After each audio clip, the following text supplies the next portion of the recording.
Allahul kafi Rabbunal kafi qasadana kafi wajadana kafi likuli kafi kafanal kafi wa ni'mal kafi alhamdulillah. Assalamualaikum warahmatullahi wabarakatuh. Kepada Bapak dan Ibu Dewan Juri Lomba Folklied Games 7 yang saya muliakan, kepada panitia Lomba Folklied Games 7 yang saya hormati, serta hadirin dan sahabat dai dimanapun berada, semoga kita senantiasa diberikan kesehatan dan kenikmatan. First, thanks to Allah Subhanahu wa Ta'ala who always give us healthy, blessing, and salvation for all of us, because all of that we can to be here without any trouble. May salawat and salam to our Prophet Muhammad Sallallahu Alaihi Wasallam, who always give us goodness and guide us from darkness to brightness, from Jahiliyah era to Islamic era. Pada kesempatan yang luar biasa ini, perkenankan saya, Taruni Muda Kenny Pusmadewi dari Politeknik Perkeretaapian Indonesia Madiun, Program Studi D3 Manajemen Transportasi Perkeretaapian, untuk menyampaikan tausiah mengenai sifat wajib Rasul dan penerapannya di zaman sekarang. Saya ingat betul kata-kata mutiara dari salah satu insinyur terkenal dari negeri ini. Beliau adalah Bapak Insinyur Soekarno. Beliau mengatakan, beri saya 1000 orang tua, maka akan kucabut Semeru dari akarnya. Dan beri saya 10 pemuda, maka akan kuguncangkan. Dari hal tersebut kita paham dan mengetahui bahwa pemuda memiliki peran penting bagi perkembangan suatu bangsa dan negara. Mengapa pemuda memiliki peran penting bagi sebuah bangsa dan negara? Karena pemuda adalah generasi penerus bangsa. Untuk menjadi generasi penerus bangsa yang berkualitas, maka perlu adanya iman, takwa, dan perilaku yang baik di dalam hati. Dalam Islam, kita diajarkan tentang rukun iman. Ada 6 rukun iman. Yang pertama adalah iman kepada Allah, iman kepada malaikat, iman kepada kitab-kitab Allah, iman kepada nabi dan rasul, iman kepada hari kiamat, serta iman kepada qada dan qadar. Yang keempat, iman kepada nabi dan rasul.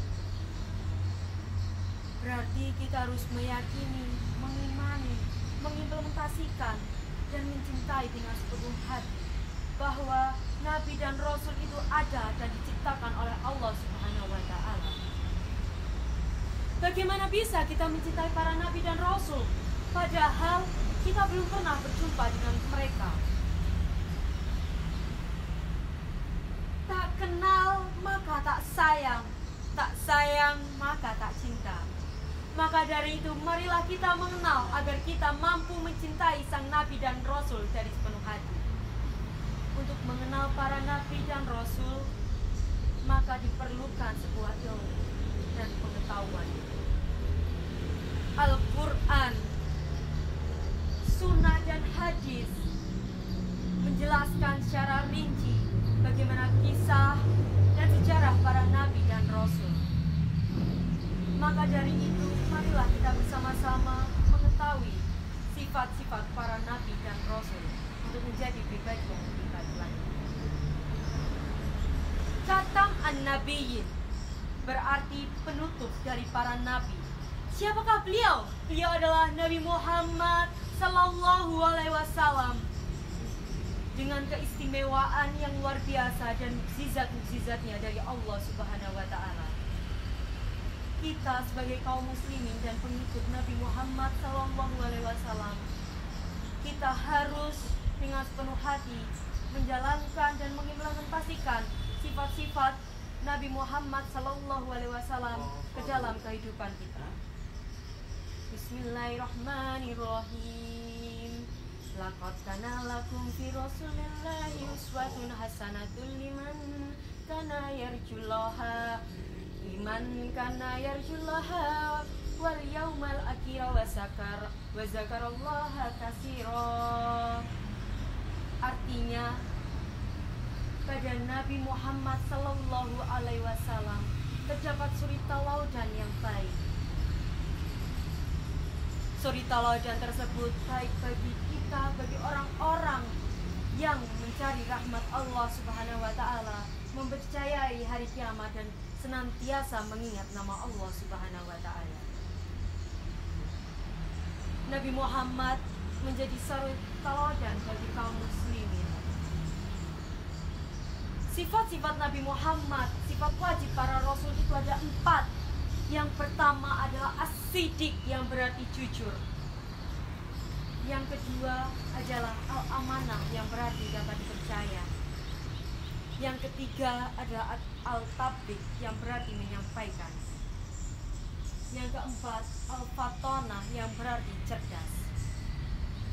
As-siddiq, jujur. Kita sebagai generasi penerus bangsa harus memiliki sifat jujur sejak dini. Mengapa demikian? Karena dengan kejujuran kita akan mendapatkan kehidupan yang lebih baik. Apa yang dimaksud dengan jujur? Bagaimana contoh sikap jujur? Jujur berarti kita mengatakan sesuai dengan fakta. Seperti contohnya, ketika kita membeli gorengan di sebuah warung kecil, kita mengambil 5 gorengan, maka bayarlah 5 gorengan itu. Jangan mengatakan hanya mengambil 5 gorengan. Itu adalah bentuk dari sebuah dusta. Kebohongan adalah hal yang tidak disukai oleh Allah Subhanahu wa taala. Marilah kita menerapkan sifat jujur sejak kita dini. Yang kedua adalah al-amanah atau dapat dipercaya.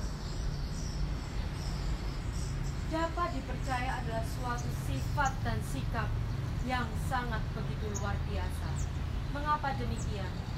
Karena dapat dipercaya menandakan seseorang memberikan kita kepercayaan dengan sepenuh hati, karena kita senantiasa berkata jujur. Bagaimana penerapannya? Penerapannya adalah dengan cara kita, jika ada suatu permasalahan dan kita mengetahui kejadian yang sesungguhnya, berkatalah sesuai faktanya. Berkatalah tanpa mengurangi ataupun melebihkan hal tersebut.